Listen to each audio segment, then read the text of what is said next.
வணக்கம் நண்பர்களே, தேவகானம் டெக்கிலிருந்து உங்கள் நல்லமுத்து பேசுறேன். நீண்ட இடைவெளிக்கு பின்பு உங்களை சந்திப்பதில் மற்றற்ற மகிழ்ச்சி.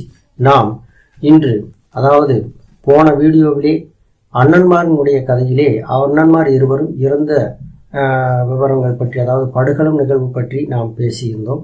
அதற்கு பிறகு அண்ணன்மார் இறந்த பிறகு அவருடைய தங்கை, அருக்காணி தங்கம், இவர்கள் இறந்து கிடந்த அந்த இடத்திற்கு வந்து அழுகின்ற பொழுது, அந்த இடத்திலே வீரமலையினுடைய உச்சியிலே தவசு கம்பத்திலே நின்று தவம் செய்து கொண்டிருந்த பெரிய காண்டியம்மன் இந்த பெண்ணினுடைய அழுகுரலை கேட்டு தன்னுடைய தனக்கு சேவகம் செய்ய வந்திருந்த அந்த கன்னிமார்களையும் தனக்கு காவலாக நின்று கொண்டிருந்த மகாமுனியையும் அனுப்பி என்ன விவரம் என்று பார்த்து வர சொல்கிறார் இந்த பெரிய காண்டியம்மன். அப்பொழுது அங்கு வந்தவர்கள் இந்த பெண்ணுடைய அருகுரலை கேட்டு அவர்களுக்கு இந்த அருக்காணி தங்கத்துக்கு ஆறுதல் கூறிக்கொண்டு அங்கேயே நின்றுவிட செய்வதறியாது நின்று விடுகின்றனர்.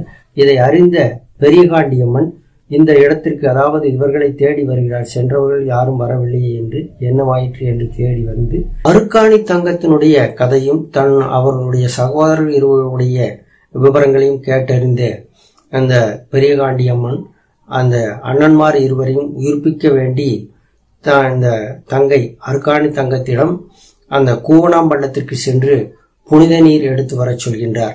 இந்த புனித நீர் உள்ள இடத்தை தான் இந்த வீடியோ வாயிலாக நாம் காண இருக்கின்றோம். இந்த கூவனாம்பள்ளத்திலே, வீரமலையினுடைய தெற்கு பகுதியிலே வனத்திற்குள்ளே உள்ளது. அந்த இடத்திற்கு இப்பொழுதும் அனைவருமே சென்று வருகின்றனர். ஆனால் அதற்கு ஒழுங்கான ஒரு தடமில்லை. மலைப்பகுதி என்பதால் டெம்போ போன்ற வாகனங்களிலே, பெரிய வாகனங்களிலே செல்லலாம், இல்லை என்றால் 2 வீலரிலே செல்லலாம், இல்லை என்றால் நடந்து செல்லலாம். சிறிய ரக கார்களிலெல்லாம் சென்று வருவது என்பது மிகப்பெரிய ஒரு சவாலான விஷயமாக உள்ள ஒரு பகுதி, வனப்பகுதி என்பதால் இன்னும் அதை நீங்கள் நேரடியாக பார்க்கும்போதே உங்களுக்கு தெரியும். அந்த இடத்திற்கு சென்று நாம் அந்த புனித நீர் உள்ள அந்த கூவனாம்பள்ளத்திலே உள்ள அந்த புனித தீர்த்தத்தையும், அந்த இடத்திலே அருள் பாலிக்கின்ற அனைத்து தெய்வங்களும் அந்த இடத்திலே உள்ளது. பெரிய காண்டியம்மன், கன்னிமார், மாயவர் அனைவருமே அந்த இடத்திலே, அண்ணன்மார் அனைவருக்குமே அந்த இடத்திலே சிலைகள் வைத்து பிரதிஷ்டை செய்யப்பட்டு வணங்கி வருகின்றனர். பெரிய கோவில் எல்லாம் அந்த இடத்திலே இல்லை. அந்த இடத்திலே பந்தலிட்டு அந்த இடத்திலே பூசாரிகள் நின்று நாம் போகின்ற பொழுது அந்த புனித தீர்த்தத்தை நமக்கு கொடுக்கின்றனர். அதே போன்று அந்த தீர்த்தத்தை நாம் வீட்டிற்கு எடுத்து வரவும் அந்த இடத்திலே பாட்டிலே அடைத்தும் கொடுக்கின்றனர். அதே போன்று அந்த இடத்திலே கோவிலே மந்திரிச்ச கயிறுகள் அனைத்துமே செய்து கொடுக்கின்ற, பூஜை செய்து கொடுக்கின்ற பூசாரிகளும் இருக்கின்றனர். அந்த இடத்திலே பூஜை செய்கின்ற அந்த பூசாரி வகையராவை சேர்ந்தவர் ஒரு குறிப்பிட்ட சமுதாயத்தை சேர்ந்த ஒரு குறிப்பிட்ட பரம்பரையினரால் செய்து வருகின்றனர். அதை பற்றி அந்த பூசாரி பேசியுள்ள வீடியோவையும் நான் உங்களுக்கு இதில் இடுகின்றேன். அவர் பேசிய விவரங்களையும் நீங்கள் வீடியோ வாயிலாக காணலாம். எனக்கு தேனை கொடுங்க, தேனை எடுத்தவங்க பிறங்க நக்காம இருக்க மாட்டாங்க. தேனை எடுத்தாலுமே அம்மா நான் எச்சி பண்ணேன், உங்களெல்லாம் பார்க்க எல்லாம் சின்ன குழந்தைங்க எல்லாம் தெய்வமா இருக்கீங்க, உங்களுக்கு நான் தேனை தர மாட்டேன், எச்சி பண்ணிட்டேன் அப்படிங்க. இல்லை தேனுக்கு எச்சி கிடையாது அப்படிங்க. இந்த தேனை கொண்டு போனாதாம்மா என் வீட்டில் என் பிள்ளைங்களுக்கெல்லாம் நான் சாப்பாடுக்கு ஏதோ ஒன்று வாங்க முடியும் வித்து அப்படிங்க. உனக்கு என்ன வேணுமோ எல்லாம் தர்றேன், எனக்கு தேனை கொடு அப்படின்னு இந்த பிள்ளைங்க கேட்டு சொன்னதுமே பார்த்தா சுத்தியே எல்லாம் பல மரமா இருந்துச்சு. பழங்கள் உள்ள மரமா. என்ன இன்னும் உனக்கு புரிஞ்சுட்டு போ, எனக்கு தேனை கொடு அப்படின்னு. தேனை கொடுத்துட்டு அந்த ஆளு சும்மா இருந்தா பரவாயில்ல. போனதுமே அந்த பழத்தை புறம் பறிச்சு எல்லாமே வேட்டியில கட்டி கொண்டு போயிட்டு, இந்த மாதிரி நான் 7 பிள்ளைங்க, சின்ன சின்ன பிள்ளைங்க பாரு, இங்க வேறு பழம் எல்லாம் அவங்கதான் எனக்கு மரத்தை காமிச்சு எல்லாம் புரிஞ்சு சொன்னாங்க. இந்த இடத்துல இருக்காங்க, வாங்க போலாம்னு ஊர் ஆளுங்க புறம் கூட்டியாங்க. மறாவது நாள் வரையில ஒருத்தனுக்கு கண்ணு தண்டு கொண்டு. அதுக்கப்புறம் திருப்பி வந்திருக்காரு ஒரு ஆளா வரையில. நான் உனக்கு நான் ஒரு இதா இருந்தேன், நீ எல்லாத்தையும் கூட்டி என்னை இது பண்றவனா அப்படின்ட்டு என்னை நீ தான் பாக்கணும், உனக்கு மட்டும்தான், உனக்கு வகராதான் எனக்கு பூசை பண்ணணும் அப்படின்னு அப்பவே சாமி அவர்கிட்ட சத்தியம் வாங்கி வச்சு. அதான் இன்னமும் இந்த சாமிக்கு படைக்கிறது, உங்களே எச்சி பண்ணி படைச்சா அந்த பூசாரி உள்ளவங்க படைச்சா ஏத்துக்கும். அதான் ஒரு இது, நீங்க எது படைச்சாலும் அதுக்கு அது அவங்க எல்லா இதுக்குமே ஏத்துக்குவாங்க. நான் குளிச்சிருப்பேன், குளிக்காம இருப்பேன், எல்லாத்துக்கும் நீ ஏத்துக்கிறியா அப்படின்னா நான் உன்னை படைக்கிற இல்லாட்டி நம்மளால முடியாது சாமி அப்படின்னா அப்பவே சத்தியம் வாங்கின மாதிரி. சரி, இப்பொழுது நாம் இந்த புனித தீர்த்தம் எடுத்து வந்து தன்னுடைய அண்ணன்மார்களை உயிர்ப்பித்த அந்த விவரங்களை இந்த வீடியோவில் நாம் பேசலாம். தன்னுடைய அண்ணன் பொன்னர் வந்த பிறகு அந்த விவரத்தை சொல்லி, அதாவது போர்க்களத்திற்கு சென்ற சங்கரன் திரும்பி வரவில்லை என்ற விவரத்தை சொல்ல பொன்னர் அந்த இடத்திற்கு சென்று தன்னுடைய தம்பி இறந்து கிடந்ததை பார்த்துவிட்டு அவர் அந்த வெற்றி வாகை சூடிவிட்டு மேல்நாட்டு காளியினுடைய படைகள் சென்று கொண்டிருந்த பொழுது அந்த அணியாப்பூர் என்ற இடத்திலே அந்த படைகளை வழிமறைத்து தன்னுடைய படைகளோடும் மோதி போரிட்டு அவர்களை எல்லாம் நிர்மூலமாக்கிவிட்டு தன்னுடைய தம்பி இருந்த இடத்திற்கு வந்து சகோதரன் இருந்து பிறகு தான் உயிர் வாழ விரும்பாது அவரும் அந்த படுகளத்திலேயே தன்னுடைய வீர வாளை பாய்ச்சி உயிர் மாய்த்துக் கொள்கின்றார். சென்ற தன்னுடைய பெரிய அண்ணன் பொன்னர் சென்றவர் அவரும் திரும்பி வரவில்லையே என்பதை அறிந்ததும் இந்த அருக்காணி தம்பமானவர் என்ன செய்கின்றார் என்றால், தன்னுடைய அரண்மனையிலே தன்னுடைய அண்ணன்களுடைய இரு மனைவிமார்களையும் உள்ளேயே வைத்து அந்த அரண்மனைக்கு தீ மூட்டி விடுகின்றார். தீ மூட்டி அந்த அரண்மனையை நிர்மூலமாக்கிவிட்டு அங்கிருந்து புறப்பட்டு அண்ணன்மார்களை காண இந்த வீரமலை காட்டிற்கு வந்து தன்னுடைய அண்ணன்கள் இருவரும் இறந்து கிடப்பதை பார்த்து அந்த இடத்திலே அழுது புலம்புகிறார். இந்த பெண்ணினுடைய அழுகுரல், அருக்காணி தங்கத்தினுடைய அழுகுரலை கேட்டு தவம் செய்து கொண்டிருந்த அந்த பெரிய காண்டியின் அம்மனுடைய தவம் கலைகின்றது. அப்படி தவம் கலைந்த பிறகு அவர் என்ன, யாரோ ஒரு பெண்ணினுடைய அழுகுரல் கேட்கின்றதே, ரொம்ப நேரமாக கேட்டுக்கொண்டிருக்கின்றது, என்ன விவரம் என்று அறிந்து வாருங்கள் என்று தன்னுடைய சேவைக்காக அவரோடு உடன் வந்த அந்த கன்னிமார்களை அனுப்பி வைக்கின்றார்.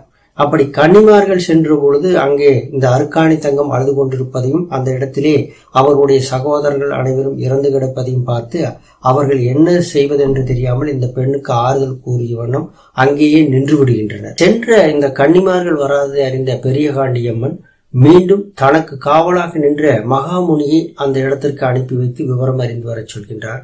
அப்படி சென்ற மகாமுனியும் திரும்பி வர நெடுநேரம் ஆகிவிட்டார். அந்த இடத்துக்கு அந்த தவச கம்பத்திலே இருந்து பெரிய காண்டியம்மனே இறங்கி இவர்கள் அனைவரையும் தேடிக்கொண்டு அந்த இடத்திற்கு வந்து விடுகின்றார். வந்தவர் இந்த விவரத்தை அறிந்த பிறகு இந்த அண்ணன்மார் இருவரையும் இந்த பெண்ணின் மீது மனம் இறங்கி உயிர்ப்பிக்க முடிவு செய்து அந்த பெண்ணிடத்திலே இப்படி ஒரு இடத்திலே இந்த வீரமலையினுடைய தென்பகுதியிலே கூவனாம்பள்ளத்திலே அதாவது நீர்ச்சுனை உள்ளது, அந்த நீர்ச்சுனையிலே இருந்து தீர்த்தம் எடுத்து வா, அப்பொழுதுதான் இந்த உங்களுடைய அண்ணன் இருவரையும் உயிர்ப்பிக்க முடியும் என்று சொல்லி அந்த தீர்த்தத்தை எடுத்து வர சொல்கின்றார். அவர் கூறிய வண்ணமே அந்த இடத்திற்கு சென்று அருக்காணி தங்கம் அந்த புனித நீர் எடுத்து வந்த பிறகு அந்த புனித நீரை வைத்து பூஜைகள் செய்து அண்ணன்மார் இருவரையும் பெரிய காண்டியம்மன் சொன்ன பிரகாரம் உயிர்ப்பித்து விடுகின்றார். உயிர்ப்பித்து எழுந்த அண்ணன்மார்கள் என்ன சொல்கிறார்கள் என்றால், நாங்கள் இறந்து விட்டவர்கள் மீண்டும் மாண்டு விட்டவர்கள் மீண்டும் உயிர்ப்பித்து எழுவது முறையல்ல என்று சொல்லி தாங்கள் இறந்தவர்களாகவே இருக்கட்டும் என்று சொல்லி தன்னுடைய தங்கைக்கு ஆறுதல் கூறி தன்னுடைய தங்கையை பெரிய காண்டியம்மனுடைய பாதுகாப்பிலே விடுகின்றனர். பெரிய காண்டியம்மனும் அந்த பெண்ணை, அதாவது அவர் 6 கன்னிமார்களுடன் இந்த பெண்ணையும் சேர்த்து 7 கன்னிமார்களாக ஆக்கி அவர் தன்னுடன் வைத்துக் கொண்டதாக சொல்லப்படுகின்றது. இந்த நிகழ்வு நடைபெற்ற ஒரு வரலாற்று நிகழ்வாக இன்றளவுமே எல்லா இடங்களிலுமே நடைபெற்று வருகின்றது. அதாவது நமது ஊரிலே இந்த குன்னுடையான் பாட்டு படிப்பவர்கள் ஒரு வாரம் 10 நாள் 1 மாதம் கூட நடத்துவார்கள். அப்படி நடத்துகின்ற போது இறுதி நிகழ்வு படுகளவு நிகழ்வும் அந்த இடத்திலே நிகழ்த்தினால் அந்த படுகளம் மயங்கி வீழ்கின்றவர்களை உயிர்ப்பிக்க இந்த கூவனாம்பள்ளத்தினுடைய புனித நீர் அந்த இடத்திற்கு எடுத்து வந்து தெளித்த பிறகு அவர்கள் மீண்டும் மூச்சை தெளிந்து எழுவது வழக்கமாக உள்ளது. அதே போன்று இந்த வீரப்பூர் திருவிழாவிலும் படுகளம் நிகழ்ச்சி உள்ளது. இப்பொழுது நாம் பார்த்தோமே, இந்த படுகளத்திற்கு பக்கத்தில் உள்ள அந்த பெரிய கோவிலிலே படுகளம் விழுகின்ற நிகழ்வு நடக்கின்றது. அப்பொழுது மயங்கி வீழ்கின்ற மூச்சையாகின்றவர் அனைவருக்குமே இந்த கூவனாம்பள்ளத்தினுடைய புனித நீர் எடுத்து வந்து தெளித்த பிறகு மூச்சை தெளிந்து அவர்கள் எழுந்திருப்பது இன்றளவும் ஒரு சத்திய கட்டளையாக நடந்து வருவதை நீங்கள் கண்கூடாக இப்பொழுது சென்றாலும் வீரப்பூர் திருவிழாவிலே காணலாம். அந்த வகையிலே இந்த அண்ணன்மார்களுடைய நினைவிடங்களை நாம் ஒவ்வொன்றாக இந்த வீடியோ வாயிலாக நாம் பார்த்து வந்து கொண்டிருக்கின்றோம். அந்த வகையிலே இந்த கூவனாம்பள்ளத்தினுடைய வீடியோவையும் நான் உங்களுக்கு அர்ப்பணிக்கின்றேன். மீண்டும் நாம் இன்னும் அண்ணன்மார்களுடைய நினைவிடங்கள் நிரம்பு உள்ளது. அதாவது இவர்கள் ஆண்ட அந்த பொன்னி வளநாடு என்று சொல்லப்படுகின்ற வளநாடு கோட்டை உள்ள பகுதி, அதே போன்று அந்த செம்புகுல ஆசாரியை வெட்டி வீழ்த்திய அந்த நாம் வெள்ளாங்குளத்து ஏரி அந்த இடத்திற்கும் நாம் இன்னும் சென்று வரவில்லை. நான் அடுத்த வீடியோவிலே, அதாவது நாம் அந்த இடத்திற்கு நான் சென்று வந்த பிறகு உங்களுக்கு அதை நான் உங்களுக்கு சமர்ப்பிக்கின்றேன். என்ன நண்பர்களே, உங்களுக்கு இந்த வீடியோ பிடிச்சிருந்தா லைக் பண்ணுங்க, ரொம்ப பிடிச்சிருந்தா ஷேர் பண்ணுங்க. எப்பவும் சொல்றத மறக்காம தேவகானம் டெக்கை சப்ஸ்கிரைப் பண்ணுங்க. மீண்டும் நாம் ஒரு நல்ல பதிவோடு சந்திக்கலாம். நன்றி, வணக்கம்.